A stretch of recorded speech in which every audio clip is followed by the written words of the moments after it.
வணக்கம். நான் தேக்கம்பட்டி சிவகுமார். இன்றைக்கி பார்ட்டி ஒரு வித்தியாசமான ஒரு ஆர்டர் கொஞ்சம் வேறு மாதிரி எங்களுக்கு பண்ணி கொடுங்க, புதுசாக மெனுவெல்லாம் கொஞ்சம் புதுசாக போட்டு கொடுங்கன்னு கேட்டிருந்தாங்க. ஒரு 200 பேர்த்துக்கு ஒரு சின்ன ஆர்டர் இன்றைக்கி பண்ணி கொடுத்துருந்தோம். அதை டேஸ்ட் பார்க்குறதுக்காக உங்களுக்காக நான் காமிக்கிறேன். ஆக்சுவலாக இன்றைக்கி ஃபஸ்ட்டு பொரியல் மாதுளை பொரியல் பண்ணியிருந்தோம். மாதுளையில் இது பண்ணி கொஞ்சம் சின்ன வெங்காயம், தேங்காய் எல்லாமே போட்டு ஒரு மாதுளை பொரியல் பண்ணோம். அப்புறம் பீன்ஸ் பொரியல். பீன்ஸ் பெருசு பெருசாக கட் பண்ணி, எல்லாம் சின்னதாக கட் பண்ணுவாங்க, பெருசு பெருசாக கட் பண்ணி பீன்ஸ் பொரியல் பண்ணோம்.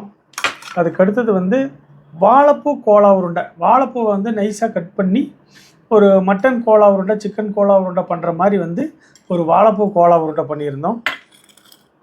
அப்புறம் இது சாம சாப்பாடு. இது சாம அரிசியில் சாம அரிசி சாப்பாடு பண்ணோம். அப்புறம் இது வாகிபாத்.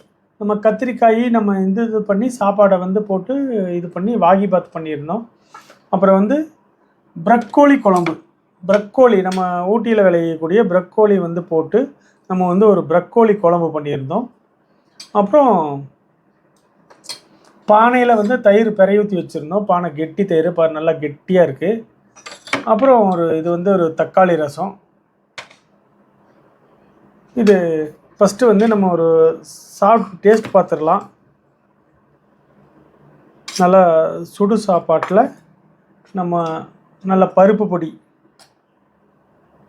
பொடி போட்டு நல்ல சுத்தமான நெய் ஊற்றி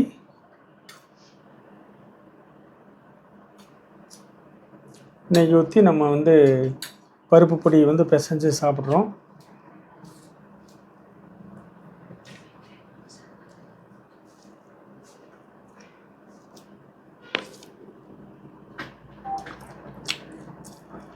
சூப்பராக இருக்குது. எல்லா ஐட்டமும் டிஃப்ரெண்ட்டாக பண்ணியிருக்கோம்.